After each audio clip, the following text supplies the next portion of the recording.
di sant waa Morlan yëpp mais di sant surtout rawatina sama conseiller municipal bi bu xam ni moom moo décidé jox maanaam artiste Morlan yi kër gi la kër gi nag nekkoon na maison communautaire ñu installaat ko mais ñu jël décision aussi ñu war ko équiper maanaam jumtuwaay yi war pour mu mën a nekk centre socioculturel moo tax bésu tey bi nekk bés bu rëy waa ministère de la culture aussi gunge ñu surtout à travers le régional monsieur Mbaye ñu gunge artistes yi gunge ñu ba bésu tey bii rek maanaam mooy lancer activité maanaam kër gi donc am nañu yaakaar ni artistes yi dinañu aakimoo dinañ ko jël def ko seen moomeel pour que centre bi en tout cas luñ ciy séentu ñu am ko luñ ciy séentu surtout lan la mooy wàllu tàggat artistes yi mais wàllu aussi formation ndaw yi parce que am na xale yu bari mën nañ leen suñ leen encadré am nañu ay talent mais dañ leen war a encadrer centre bi aussi loolu la war a njëriñ moo tax ñuy ñaan aussi monsieur Mbaye centre bi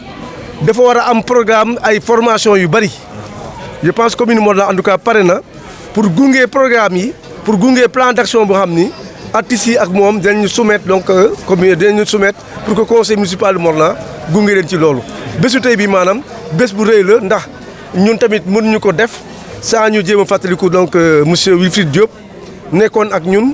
mais mën naa wax ni lii yëpp moo ko tàmbali. parce que depuis yàgg na mu ngi doon gusti nu ñuy def ba culture bi gën a jëm kanam yàlla def yàlla jëlee ko fii mais en tout cas ñu ngi féliciter le président ñu ngi féliciter aussi monsieur Mbaye ci accompagnement bi di gërëm ñëpp. di gërëm yéen aussi waa presse fàttewuma kenn vraiment loolu laa doon wax ci bésu tey. man defe naa ne yu njëkk yi dañ ciy wéetoon yu njëkk yi ministère bokk ci woon loolu aussi bokk na coo xam ni parce que artistes bu ñu leen bàyyee ñoom kese du dem il faut que am ku nekk si biti ñëw di leen jàppale pour que mu gën a dem dama jàpp ni comme le régional de la culture dugg na ci am naa yaakaar ni dina gën a jëm kanam te aussi bu njëkk bi dañ doon def ay journée culturelle rek. mais bii yoon dañoo bëgg a taxawal benn centre de formation pour la culture te centre de formation bi moyens yi commencé na ñëw wax naa sànq ni 6 millions déjà génn na ci wàllu équipement bokkul ak tabax bi mais dañ génnaat encore 4 millions ren ma ñaanaat encore conseil bi déwén ñu defaat encore 10 millions suñ ko defee noonu fii ak juróomi at yi mët ci wàllu conseil bi am naa yaakaar dañu am benn centre culturel bu yi gën a mucc ayib ci biir Sénégal en tout cas ça dépend ci artistes yi. ça dépend comme ni mu wax sànq rek artistes yi ñoo war a jàpp ñun daal jàpp nañu parce que quand même quoi qu'on dise comme ni ko waxee sànq la culture dafa bokk ci cër yoo xam ni état Sénégal jox nañu ko maanaam mooy dafa bokk ci compétence yoo xam ni état bi jox nañu ko. bâtiment bi. bon bâtiment bi je pense que je ne connais pas tellement ñaata lañ fi def bâtiment bi 2 millions 3 millions. presque 3 millions pour réfectionner bâtiment bi pour le moment équipement bi ak bijouterie bi nekk na après 6 millions ak lu topp tuuti donc 4 millions moo des ci budget bi 4 millions yooyu suñ ko génnee dinañu compléter équipement yi mais dinañu def formation parce que orchestre national dañuy ñëwaat fii le 24 du 24 au 29 pour formation des artistes te am nañu yaakaar ni lii yëpp aussi dañoo bëgg aussi créer un orchestre communal dañoo bëgg aussi créer troupe théâtrale troupe théâtrale communale yooyu yëpp je pense que centre bi war na ko liggéey pour que Morlan am yooyu yëpp loolu dina tax aussi dina participer ci voilà donc ci féexal xool nit ñi def ci bokk. maanaam le soir. ak xeex chômage bi. xeex chômage bi mais ak xeex drogue bi aussi loolu je pense que c'est ça aussi la vérité moo tax sànq bi may wax artistes yi dañu war a nekk modèle loolu la aussi les artistes doivent être des modèles. ils doivent être des modèles par rapport aux enfants donc je pense que yooyu yëpp su fekkee ne l'artiste parce que pour moi parfois gars yi dañuy jaaw ne artiste ak activiste bokkuñu un artiste n'est pas un activiste un artiste c'est un formateur c'est un éducateur voilà je pense que loolu il faut que ñoom ñu xam ko bu ñu xamee seen mission am naa yaakaar ni en tout cas am nañu yaakaar bu baax ci monsieur Mbaye am nañu déjà ay témoignages yu baax ci moom mais déjà lu mu ñu wanagum di gunge artiste Morlan yi am nañ ci satisfaction fii ak kii soriwul defe naa ne bu ko nee liggéey boobu duñ ci seen dañ ko am. non artiste la déjà mën naa fecc mën naa woy mën naa lépp laa mën. moo ko tey Adama voilà je pense que ñun je pense que non de question piège ah loolu dafa am dañuy fecc ñun c'est ça c'est dans le sang ñun dañoo mën a fecc mën a woy ñun lépp dina mën lépp mais nag ku ne mooy tànn yoonam ñun tànn ñu yoonu artiste mais buñ ko tànnoon dañu nekk artiste comme ñoom rek. sant yàlla daan naa ko gisee fu nekk Casamance Ndar Ndakaaru bu ñëwee jege ma tey njëkk sant yàlla maire wax na lépp man xam naa damay kii rek pour bañ leen kii gërëm artistes yi parce que vraiment ñun ñoo ko ñaan ci ndimbalu Anne Marie bi ñu organiser bu ñu nekk benn am ay kayit ndimbalu directeur centre culturel bi ñu ñaan ko ñu jox ñu ko matériel bi comme ni mu ko waxee ñu dem jënd ko yëpp ci fu leer jël kayit yu leer teg ko ci loxo monsieur le maire pour mu gën a sawar di ko gën a sant nag di gën a ñaan ministre de la culture ak président Sénégal mu gën a jàpp ci li mu nekk nii parce que ñaan nañu yàlla moom maire mi mu nekk député. parce que ku nekk maire di def lu nekk président sport mu ngi fii président handicapé ñu ngi fii président culture ñu ngi fii ñooy ànd bokk ndey bokk bàyyi suba ba léegi ñoo ma wër ñu siy jàpp bâtiment baa ngi nii matériel baa ngi fii ci biir li ma expliqué sànq defe naa leer na ci yéen leer na nañ lii ku ñëw fii nii loo fi fekkul bu nekkee 10 la boo fekkul 8 yi di nga fi fekk maximum 9 yi kon sant yàlla gën ko gërëm pour bañ a jël parole bari. voilà mooy li ma expliqué sànq xam nga boo amee kër am buntu am lépp lan moo la dese wut lal booy tëdd. te kenn du ko wutal nit lal. tu vois yombal na liggéey ci côté yëpp parce que artiste bu ñëw fii nii boo soxlaa conseil di nga ko am boo soxlaa ku la mën a entraîner pour yenn yi di nga ko am boo soxlaa xam-xam pour laajte doyen yaa ngi fii nii loolu vraiment ci artiste la des mais lu mel nii pour wax daal parce que vraiment sama xol moo sedd fan la seddee ci sama maire gox parce que comme ni ko directeur di waxee amul kilifa yi koy def te pour mu def ko fale mu laaj conseil ñu teg ci yoon yu leer ñu teg ko ci wax bu wóor ñuy doxee lu wóor naa ko baalo ak nekk sonal naa ko pare na depuis mois lii nii defar nañ ko depuis mois de novembre ñu ne 1er janvier mu ne ñun dañuy dem élection pour coow ba ñu am bàyyi leen ba élection yi jeex ñu def ko mu jeex élection yi jeex mu ne ma jàpp leen date ñu jàpp date le 7 dem bay bëgg a jot ma ne du ma ko def parce que lan la boo amee kër li nekk ci kër gi war na dugg ci biir mu ne kaay la ñu waxtaan bind leen kéet ngeen wut entrepreneur yoo xam ne fi ngeen jëlee matériel mu leer ñu dem bind lépp jox ko kéetu leer nañ mu boole ñu ak conseil bi monsieur Daouda Faye Nogay Ndiaye maire Fatou ak Anne Marie ak moom mi ñu ne kéet yaa ngi nii yëkkati xaalis bi jox ñu ko ñu ne dem leen jëndal seen bopp ñu jëndal suñu bopp ñu ñëw woo artistes yi yëpp ñu ñëw xool ñu ànd ak asi réunion waxtaan ba mu leer ci ñun nañ ñu doog a ne nañu immigré ngeen baal ma ak vraiment. voilà déjà wax naa leen ko sànq commencé nañ ko liggéey rek moo la yóbbu fi nga jëm parce que ñett moo nekk fii nii juma église ak armeel fa lañ nga jël ñett yooyu yëpp nga ànd ak moom boo nekk ci àdduna da ngay liggéey teg fu leer aw fu leer pour am lu leer liggéey rek moo ñu war instant nii parce que sam pap bi ma ne mët nga pour liggéey mën nga am jabar comme mën nga yor kër am na yenn yoo xam ne kenn du la ko wax muy man muy artistes yi noonu lay wax waa bureau bi chaque jour combat la Baaba Maal nee na ma Fuuta pour mu am tey fale mu xeex pour ñuy xam Fuuta boo nee Fuuta tey mënoo fa génnee Baaba Maal Morlan tey boo ko waxee mënoo génnee Dret Maxime mënoo génnee Moussa Gueye mënoo génnee Moussa Palou kon am nañu ba pare lan moo des puus mu tàkk puus boobu yow yaay nangu ñu puus la pour nga dem yaay nangu xeex pour nga bokk yaay nangu xeex pour nga am parce que bu ñu demee directeur daf ñuy wax lu leer caaxaan baaxul foo baaxul bàyyi ay doom bàyyi ay mag bàyyi ay rakk di foo baaxul bu la defee lépp xeexal pour nga defal nit ki lépp defal nit ki lépp mooy maire li muy wax ay ambassadeur ngeen ay bañkat ngeen yéen a war a woy ñu déglu yéen a war a wax ñu dégg woykat da nga war a nekk modèle comme ni mu ko waxee woykat da nga war a nekk nit koo xam ni bis boo waxee rek ñu ne ay cam mais waruñu gis yoo xam ne ay caaxaan la pour bañ a guddal soxna si li nga ma laaj mooy xeex mooy gëm sa bopp mooy teg sa tànk fi nga tegoon sa tànk dem bu leeree gën a teg sa tànk fu gën a leer loolu la ànd ak sunuy mag ànd ak sunuy pap ànd ak sunuy jigéen di dégloo parce que njiit nekkul yow dem ak sa xel lépp lu ñuy def bureau bi day réunir soit kër monsieur Adama Touré Sitor Ndour ñu ngi koy gërëm moo ñu abal kër soit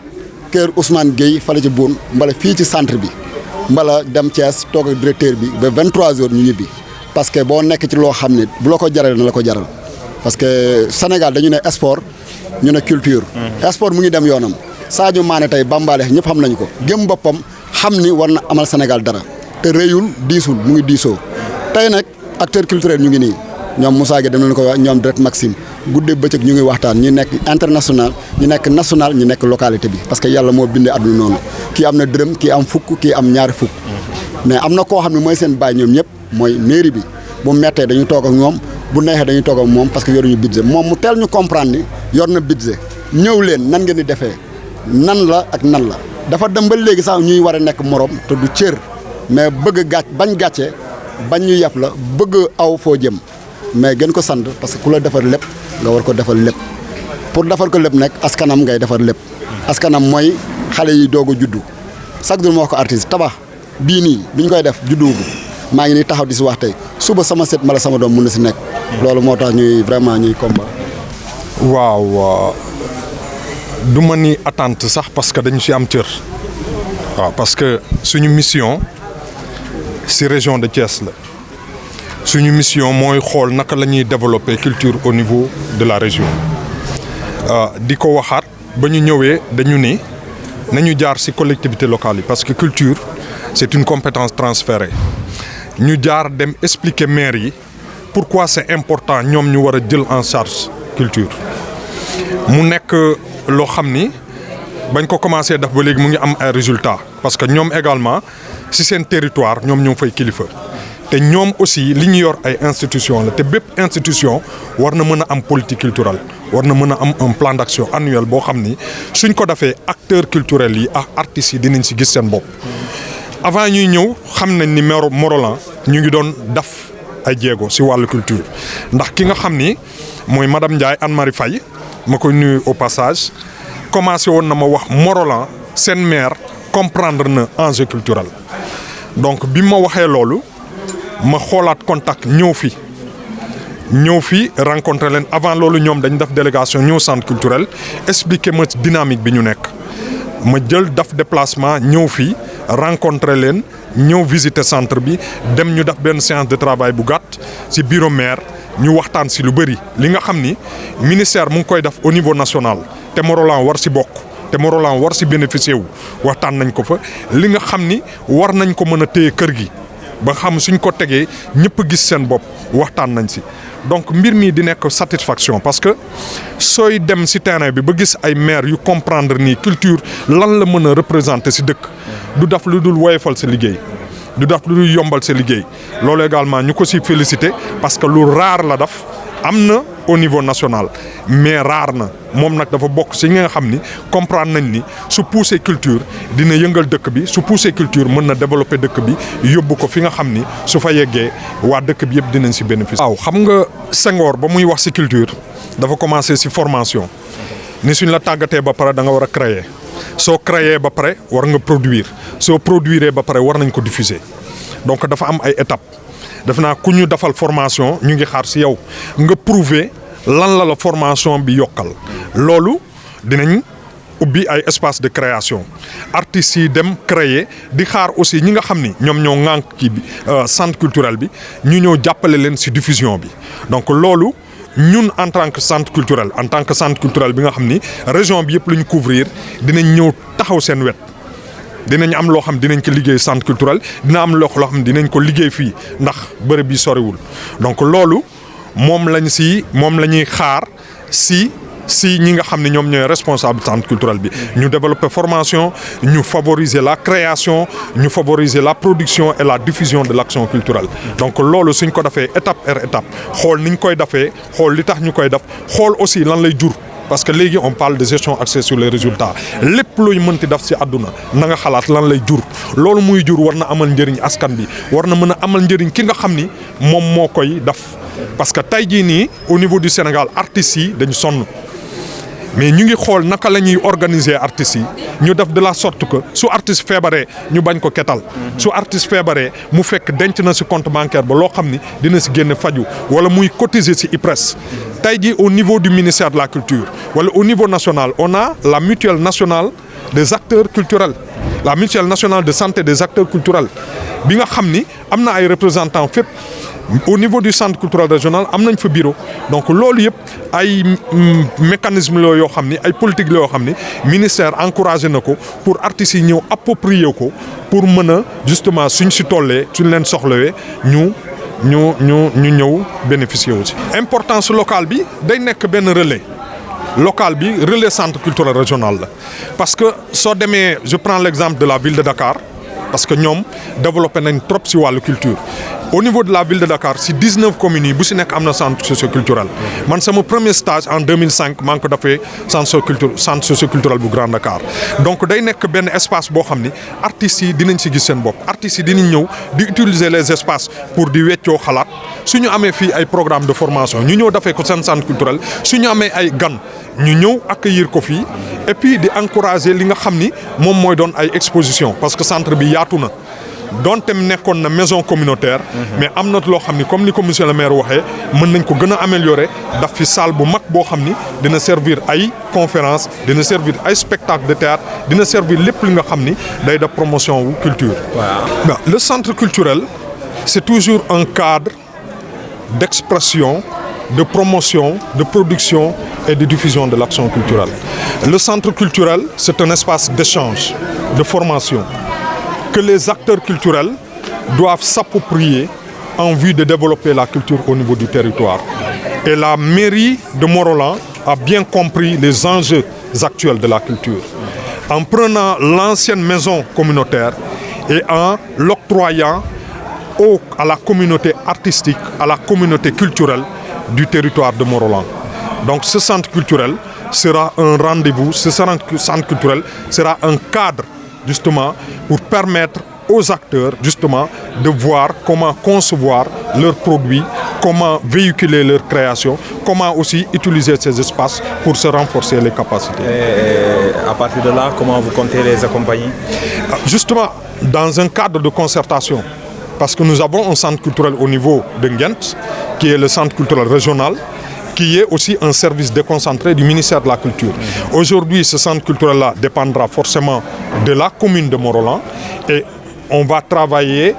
en concertation, en synergie avec les acteurs qui sont responsables de ce joyau, je veux dire, parce que c'est très rare au niveau national que vous voyez un maire qui donne cet espace-là au monde de la culture, aux acteurs culturels pour le développement de la culture. Je l'ai dit tout à l'heure,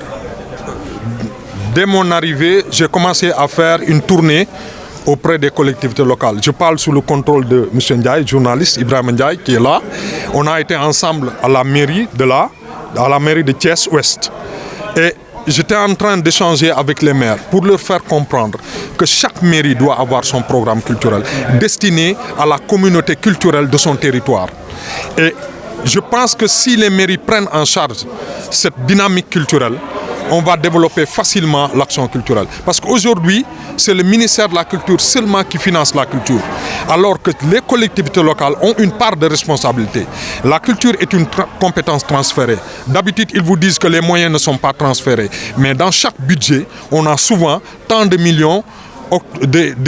destinés à la culture. Mais souvent, on se rend compte qu'ils le donnent au mouvement Nawetan. Et ces gens-là qui gèrent le mouvement Nawetan ne font que du sport. On les appelle associations sportives et culturelles. Mais aujourd'hui, on peut dire que les mouvements Nawetan, ce sont des associations sportives tout court, parce qu'ils ne développent que le sport. Mais aujourd'hui, en faisant cette tournée-là au niveau des collectivités locales, on s'est rendu compte qu'on a des retours positifs. Parce qu'au niveau de la ville de Thiès, la dernière édition de la Journée mondiale du théâtre, on avait la représentation des 4 communes et de la ville. Aujourd'hui, ces maires commencent à comprendre qu'ils ont une charge dans le domaine de la culture. Et c'est ce que le maire Yves Lamine Cissé a compris en donnant cet espace-là aux acteurs culturels, en leur finançant et les accompagner justement dans le développement de l'action culturelle. On va essayer de sensibiliser, c'est ce qu'on peut faire. On ne peut pas tordre la main aux maires, mais on va essayer de les sensibiliser pour qu'ils prennent en charge l'action culturelle au niveau de leur territoire. Mon Dieu, parce que ça a été un long chemin et nous avons quand même une pensée pieuse à M. Wilfried Diop qui a quand même été un précurseur de tout cela. Je pense qu'il est parti très tôt, mais nous avons en tout cas bien bonne confiance, en tout cas nous avons bon espoir que Dieu va l'accueillir dans son paradis. Aujourd'hui c'est un grand jour parce que, comme j'ai dit tout à l'heure, nous sommes passés sur plusieurs étapes. Et parfois on n'a pas réussi. Et nous pensons quand même que cette fois-ci, ça va être la bonne. Parce que cette fois-ci, nous avons impliqué l'État du Sénégal. Nous avons impliqué qui est notre bras technique. C'est ça la vérité. En réalité, lui, c'est mon conseiller en matière de culture. Donc comme nous, on les a impliqués, on a espoir que cette fois-ci, on va réussir enfin quelque chose pour la culture à Morlan. En tout cas, nous avons bon espoir que les artistes vont s'approprier cet outil et ils vont en faire un bon usage. On a bon espoir aussi, ce centre va être un centre de formation pour les artistes d'abord, mais aussi un centre de formation pour les jeunes. Et je disais tout à l'heure que les artistes doivent être des modèles pour les jeunes. Donc un artiste, c'est un éducateur. Donc nous avons encore espoir que les artistes vont s'approprier. En tout cas, nous remercions aussi le président Jean-Marie Faye, Jean-Marie Niamou Faye, qui a quand même beaucoup fait, qui s'est battu pour que ce centre-là existe. Vraiment, nous sommes déjà satisfaits parce que la gestion a été transparente. Et ça, je pense que c'est très important pour nous. Tout ce qu'ils ont fait, il y a des factures, c'est précis. Vraiment, c'est ça. Souvent, on a ces difficultés-là avec les acteurs. Tu donnes de l'argent, mais en retour, il n'y a pas un compte rendu clair. Mais avec eux, pour le moment, c'est bien parti. Est-ce qu'on peut savoir le budget qui a été dégagé pour le bâtiment et pour les équipements? Bon, pour le bâtiment, c'était un bâtiment qui existait déjà. C'est l'ancienne maison communautaire. Et nous avons décaissé à peu près 3 millions pour réfectionner le bâtiment. Mais nous avons actuellement, dans le budget de 2022, il y a 10 millions prévus pour les artistes. Pour le moment, on a acheté 5 millions d'équipements, 5 millions d'équipements, plus 1 million pour l'inauguration. Il reste 4 millions, et ces 4 millions vont donc servir à compléter, pas compléter, mais en tout cas acheter encore des équipements, mais aussi la formation de l'Orchestre national qui va venir le 24 pour former les artistes de Morlan, en vue de créer un orchestre communal, en vue de créer aussi une troupe théâtrale communale. Donc je pense tout ça, nous pensons que 10 millions en tout vont rentrer dans l'équipement pour cette année. En tout cas, nous avons bon espoir que M. Mbaye, que nous remercions au passage, va accompagner les artistes pour la réussite de cette initiative.